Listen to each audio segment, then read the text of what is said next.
চল অগ্নি। দাঁড়াও, চল। দাঁড়াও অঞ্জলি, দাঁড়াও। আমি একটা কথা বলছি, এই বনে জঙ্গলে আমি আয়ুষীমাকে ফেলে কিছুতেই যাব না, কখনো নয়। ও, আয়ুষীকে ফেলে যেতে তোমার মন চাইছে না, আর আমার ছেলেটাকে বিপদের মুখে ফেলে যেতে তোমার একটুও বাঁচছে না। অঞ্জলি, অগ্নি শুধু তোমার ছেলে নয়, অগ্নি আমারও ছেলে। ওর ভালো মন্দ কোনোদিন কিছু থেকে আমি মুখ ঘুরিয়ে নিইনি, আজকেও নেবো না। কিন্তু একটা কথা, ভট্টাচার্য মহাশয় যে বললেন যে ওর একটা দোষ আছে, তাহলে সেই বিপদ কাটাবার নিশ্চয়ই কোনো বিধান থাকবে।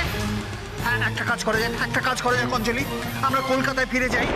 সেখানে গিয়ে তুমি তোমার গুরুমার সঙ্গে কথা বলো। তিনি যদি বলেন এই করতে হবে, তাহলে তাই করব। তুমি তখন আবার বেঁকে বসবে না তো? তখনকার কথা তখন হবে অঞ্জলি। এখন একটা কাজ করো, যাও আয়ুষীমাকে ডেকে নিয়ে এসো, যাও।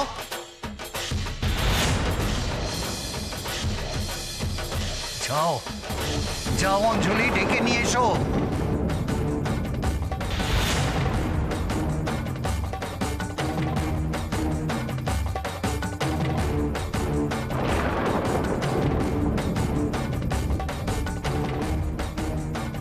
এবার দেখো না কলকাতায় ফিরে আমি তোমার কি অবস্থা করি। খুব লক্ষ্মী সাজা হচ্ছে, তাই না?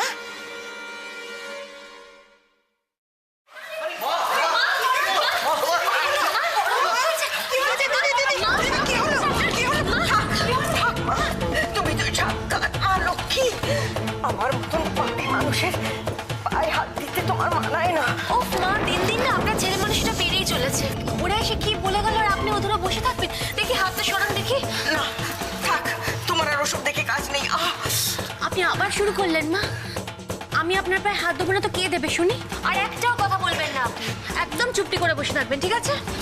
এই অনি আর বান্টি মাকে একটুখানি সাবধানে নিয়ে গিয়ে শুয়ে দাও তো। হ্যাঁ, এটাই ঠিক হবে আয়ুষীমা। আমি বরঞ্চ বিনয়কে নিয়ে যাই, দেখি কোনো ডাক্তার পাই কিনা, ডেকে নিয়ে আসি তাহলে। ডাক্তার? এখানে তো তেমন ভালো ডাক্তার পাওয়া যাবে বলে মনে হয় না বাবা। আর মায়ের পাটা দেখে যা মনে হচ্ছে কোথায় বেকায়দায় পড়ে একটু মচকে গেছে। আমি একটা কাজ করি, আপাতত একটু চুন হলুদ গরম করে লাগিয়ে দিই, তারপর কলকাতায় গিয়ে একজন ভালো অর্থোপেডিক দেখিয়ে দেবো। সেই ভালো। হ্যাঁ সেই তো ভালো। ওই চুন হলুদ লাগিয়ে আমাকে অথর্ব করে বিছানায় শুয়ে রাখো। সব ডাক্তার এসছেন, ভেঙেছে না মুচকেছে একেবারে দেখেই বলে দিলেন। শোনো গিন্নি, একটা কথা বলি, তোমার যদি সত্যি পা ভাঙতো তুমি এখানে এইভাবে বসে থাকতে পারতে না। আয়ুষ্মান তো ঠিকই বলেছে, তাড়াহুড়ো করে একটা চিকিৎসা করাতে গিয়ে যদি এখানে একটা বিপরীত কিছু হয়ে যায়, তখন সারা জীবন তোমাকে পঙ্গু হয়ে থাকতে হবে। তার চেয়ে কলকাতায় ফিরে চলো, ওখানে গিয়ে ভালো ভালো ডাক্তার দেখাও। হ্যাঁ দিদি, দাদা না একদম ঠিক কথা বলেছে।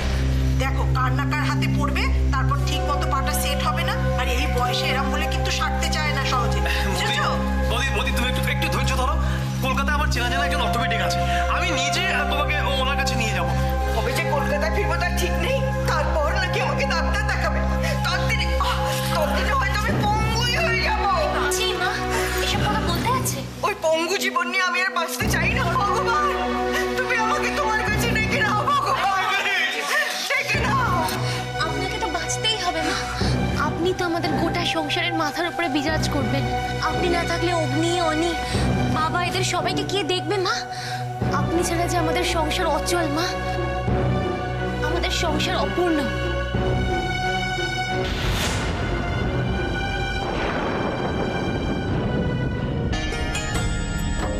সবাই মিলে ধরো তো, মাকে এবার ঘরে নিয়ে যেতে হবে।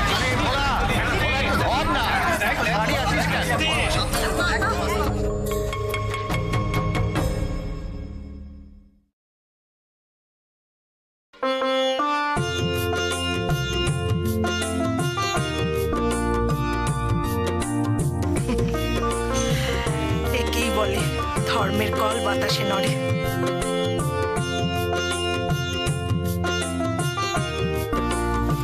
বাবা খেয়ে নাও।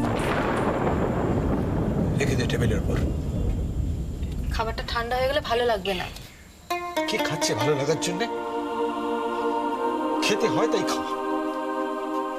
একটা সময় ছিল না, আমরা সবাই কেমন একসঙ্গে খেতে বসতাম, একসঙ্গে গুছিয়ে পাত পেরে।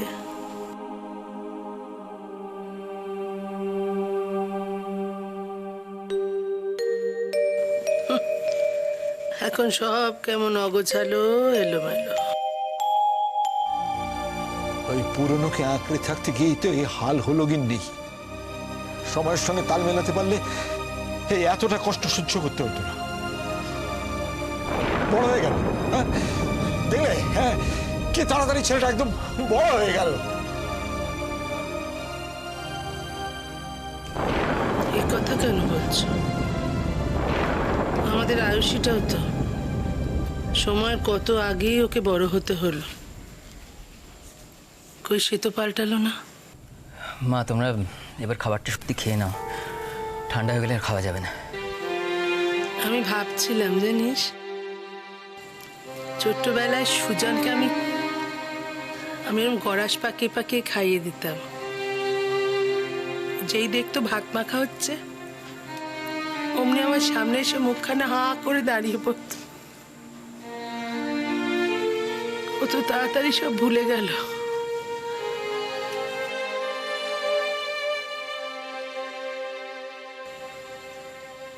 আমি খেতে পাচ্ছি না, বিশ্বাস করে আমার গলা দিয়ে, ভগবান। অপু এই কোথায় যাচ্ছিস তুই? এই হাতটা ছাড় তো, অনেক হয়েছে, ছাড়, অনেক হয়েছে। আমি যাবো। অপরাধী কেন শুধু শুধু যেচে অপমানিত হওয়ার জন্য ওখানে যাচ্ছ বলো তো? সত্যি তো কেন যাচ্ছিস? এইভাবে করে করে কষ্ট পাওয়ার থেকে সেটা অনেক ভালো দাদা।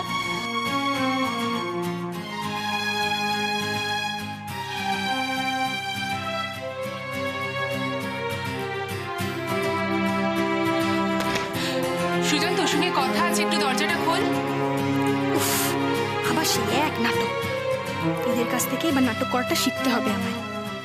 নাকামি করে আবার ডাকতে এসেছে, সুজান সুজান। সুজন, দরজাটা খোল প্লিজ, তোর সঙ্গে। সুজন বাড়িতে নেই, আর আমি এখন শুয়ে আছি, দরজা খোলা যাবে না। উর্মিলা, উর্মিলা শোনো। শোনাশুনির কোনো ব্যাপার নেই। আর শোনো, সুজন আমাকে বলে গেছে ও না আসা পর্যন্ত আমি যেন ঘর থেকে কোথাও না বেরোই, বুঝেছো? তোমাকে বাইরে বেরোতে হবে না, শুধু একবার দরজাটা খোলো।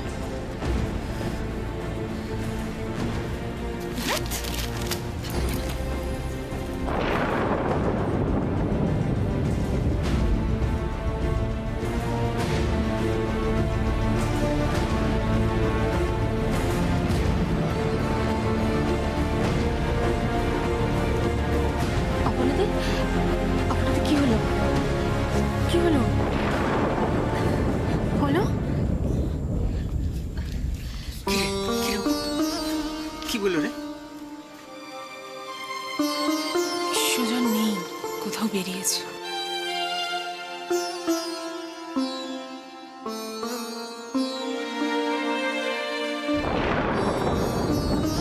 বেরিয়েও গেছে। আজকাল আর কিছু বলার প্রয়োজনই মনে করে না। আর বলা ওর কাছে তো আমাদের প্রয়োজনটাই ফুরিয়ে গেছে। প্রয়োজন আছে কাকা, ভালো থাকার জন্য আমাদের সবাইকে প্রয়োজন। সেই ভালো থাকার সংজ্ঞাটাই তো পাল্টে গেছে রে আজকে। আমি বলছি দাদা, কিচ্ছু পাল্টায়নি। তুই শোন আমার কথা, কিচ্ছু পাল্টায়নি। তুই তো আগেও বলেছিলি, আটকাতে পারলি? ভাঙন সেদিন ধরেছিল মৈত্র বাড়িতে, আর আজ এই বাড়িটা ধ্বংসের পথে। দাদা, ও আমাদের ভাই। কাকিমা, তোমাদের ছেলে। আমি বলছি ও ঠিক নিজেকে শুধরে নিতে পারবে। বলো না, ও পারবে না শুধরে নিতে? তোর মেয়ের ফোন বোধহয়, দেখ।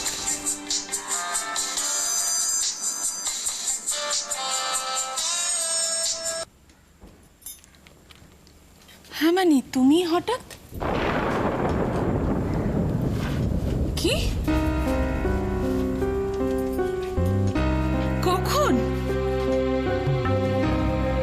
আচ্ছা ঠিক আছে, ঠিক আছে, আমি দেখছি। ঠিক আছে, আমি দেখছি আমি কি করতে পারি। আচ্ছা, আপনাদের কার কি হয়েছে? মোহনার অবস্থা খুব সিরিয়াস জানো। মানি ফোন করেছিল, এমন ভাবে বললো আমাকে বোধহয় একবার যেতে হবে। কি বলছিস তুই? তুই সিঙ্গাপুর যাবি? কি আর করবো বল, মানি খুব একা পড়ে গেছে। আমি যদি গিয়ে একটু দুজনে মিলে খানিকটা সামাল দিতে পারি তাহলে। খারাপ সময় যখন আসে না এইভাবে চার ধার দিয়ে আসে। আমরা অনেক খারাপ সময় পেরিয়ে এসেছি কাকিমা, কেন শুধু শুধু এত ভয় পাচ্ছ বলো তো? কেন ভয় পাচ্ছি জানিস? এতদিন যখনই খারাপ অবস্থা এসছে আমরা সবাই একসঙ্গে মিলে তার বিরুদ্ধে রুখে দাঁড়িয়েছি। তো এখন আমরা একসঙ্গে কোথায়? আমরা তো টুকরো টুকরো হয়ে গেছি, ভেঙে একেবারে টুকরো টুকরো হয়ে গেছি। আচ্ছা ঠিক আছে ঠিক আছে, না রে যা, তোকে যখন ওখানে দরকার বলছে তুই যা, আমরা যেভাবে পারি সামলে নেবো, আমাদের ভাগ্যে যা আছে তাই হবে, তুই যা। তুমি এই কথা বলছো?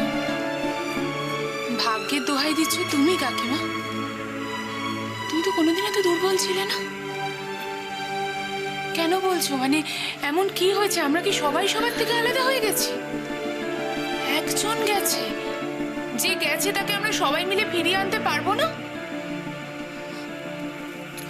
ভাই তোমাদের, তোমরা এইভাবে ভেঙে পড়ো না প্লিজ।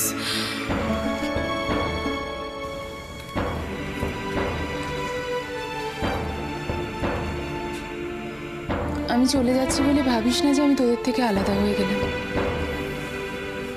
আমি তোদের সঙ্গে ছিলাম, আমি আছি, আর আমি সারা জীবন থাকবো।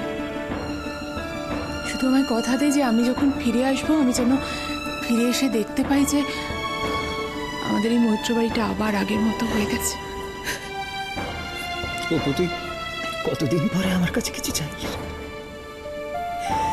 আমি চেষ্টা করবো রে, নিশ্চয়ই চেষ্টা করবো।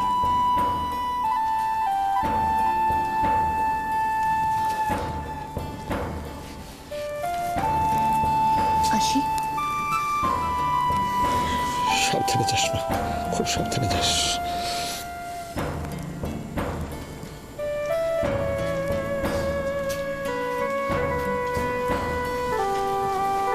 আসি কাকিমা। শোন, যাওয়ার আগে আমাকে জানিয়ে যাবি কেমন? পৌঁছেও জানাবি ওখানে কি হয় না হয়। হ্যাঁ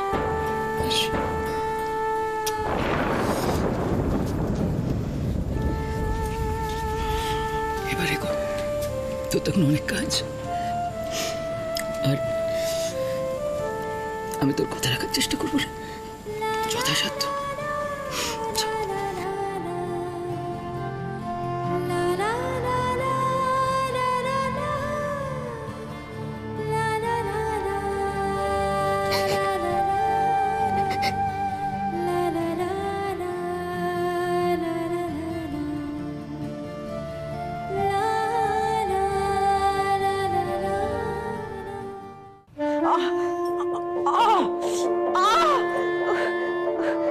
তুমি তোমার এই দলিল দস্তাবেজ নিয়ে থাকো, এদিকে যে আমার পাটা ভেঙে টুকরো টুকরো হয়ে গেল সেদিকে তোমার কোনো খেয়াল নেই। তোমার পা কিচ্ছু ভাঙেনি, কিচ্ছু হয়নি, শুধু একটু মচকে গেছে। ওই তো আয়ুষীমা তোমার পায়ে গরম চুন হলুদ লাগিয়ে দিচ্ছে, দেখবে একটু বাদেই ব্যথা কমে যাবে। হ্যাঁ, যত সব আদিক্ষেতা, আয়ুষী চুন হলুদ লাগালেই নাকি ব্যথা একেবারে কমে যাবে। দাঁড়াও, কলকাতায় চলো, কি করে কুলোর বাতাস দিয়ে তোমাকে বিদায় করতে হয় সেটা আমারও জানা আছে। মা, ব্যথাটা এবার একটু কমেছে? এক্ষুনি তো ওষুধ দিলে মা, এরই মধ্যে কমে যাবে। অঞ্জলি, ভাবলেই ব্যথা, মনটাকে একটু ডাইভার্ট করো না। ওই তো আয়ুষীমার সামনে বসে আছে, ওর সঙ্গে একটু গপ্প গাচ্ছা করো না। আয়ুষীমা, দেখো না, মায়ের সঙ্গে একটু কথা বলে ওর মাথা থেকে ওই ব্যথার পোকাটাকে তাড়াতে পারো কিনা, চেষ্টা করো, চেষ্টা করো। থাক, আর গল্প করে কাজ নেই, আগে কাজের কথাটা শোনো। আমি গুরুমাকে ফোন করেছিলাম, উনি বলেছেন কদিনের মধ্যে আমাদের বাড়িতে আসবেন, আর দিন কতক থেকেও যাবেন। বাহ, বেশ ভালো কথা। উনি তো আবার আয়ুষীমাকে দেখেননি, একদম ওকে আশীর্বাদ করেই যাবেন। হ্যাঁ, সে তো করবেন। আর অগ্নির ওপর দিয়ে যা যাচ্ছে, আমি ঠিক করেছি গুরুমা এলে ওনাকে দিয়ে একটা বড় করে হোমযজ্ঞ করাবো, আর সমস্ত অশুভ ছায়াকে আমার বাড়ি থেকে তাড়িয়ে দেব।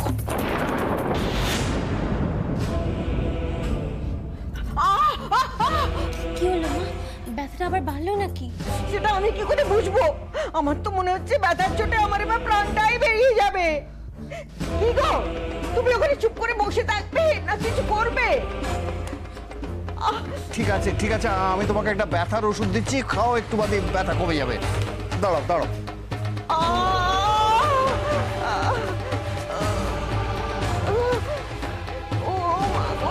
ধরো ধরো ধরো ধরো ধরো ওষুধটা ধরো, আমি জল দিচ্ছি, জল। বাবা আপনি দাঁড়ান, আমি জলটা নিয়ে আসছি। তুমি বসো, আমি আমি ব্যবস্থা করছি, আর আমি অগ্নিকে ডাকছি বরঞ্চ। দাঁড়াও। অগ্নি, অগ্নি, মায়ের জন্য এক গ্লাস জল নিয়ে এসো তো। দাঁড়াও, অগ্নি জল নিয়ে আসছে। বাবা একটু ব্যথা তো করবেই, মুচকেছে, একটু সহ্য করতে পারছো না? ওই তো।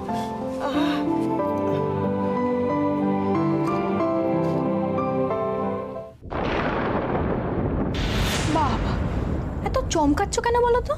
আচ্ছা এই কাজটা হাসিল করার জন্যই তো এই বাড়িতে এসেছিলাম নাকি? সেসব তো ঠিকই আছে রে মা, কিন্তু এই যে কথাই আছে না, আগে গেলে বাগে খায় আর পরে গেলে সোনা পায়। ওইসব ভাবনা এখন মাথা থেকে ঝেড়ে ফেলো, বুঝেছ? বাঘকে বশ করে অলরেডি খাঁচায় পুড়ে ফেলেছি। এই বাড়ি আর দোকান যখন একবার ভাগ হচ্ছে, তখন সোনা গয়নার ভাগও পেয়ে যাবো, বুঝেছ? এখন শুধু তুমি তোমার মতো সব ব্যবস্থাগুলো করে রাখো। সেসব তো আমার হাতের ময়লা রে মা, তুই জানিস। তুই একটা কথা বল দেখিনি, ওই কুমার গোবিন্দ সুজনটাকে তুই বশ করলি কি করে? প্রাণের ভয় দেখিয়ে। বলিস কি রে মা? তুইও তো আমার মতন ছুরি বন্দুক? হ্যাঁ বলতে পারো, তবে সেটা মিছরির ছুরি, বুঝলে? আমি সুজনকে গিয়ে বললাম যে আমি আমার বাচ্চাকে নিয়ে ছাদ থেকে ঝাঁপিয়ে মরবো, আর অমনি ব্যাস শুধু পায়ে ধরতে বাকি রেখেছে। 18 বছর ধরে অপেক্ষা করে আছি রে মা। ওই মৈত্র বাড়িতে ধস নামবে আর একটা একটা করে ইট খসে পড়বে, আমি দূরে দাঁড়িয়ে দেখবো। তুমি কিচ্ছু চিন্তা করো না বাবা, এই বাচ্চাটা পৃথিবীর আলো দেখার আগেই এই মৈত্র বাড়িতে অন্ধকার নেমে আসবে। অন্যের সম্পত্তি গেঁড়াতে যে এত গেঁড়া কল, সেটা আবার কে বুঝতে পেরেছিল বলতো আমায় একবার? মা, মা, রাখছি।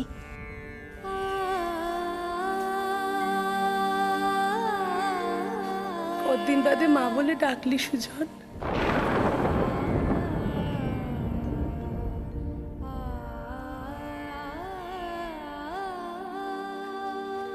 বিশ্বাস কর, আমার কানটা মনে হচ্ছে জুড়িয়ে গেল। ডাক না, ডাক, আবার ডাক। কি হয়েছে বল?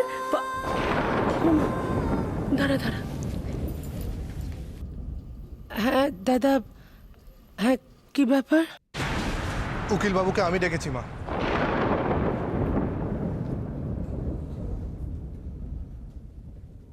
সম্পত্তি ভাগাভাগি সমস্ত কাগজপত্র ওনারা রেডি করে এনেছেন। সম্পত্তি ভাগাভাগি সমস্ত কাগজপত্র ওনারা রেডি করে এনেছেন। সম্পত্তি ভাগাভাগি সমস্ত কাগজপত্র ওনারা রেডি করে এনেছেন।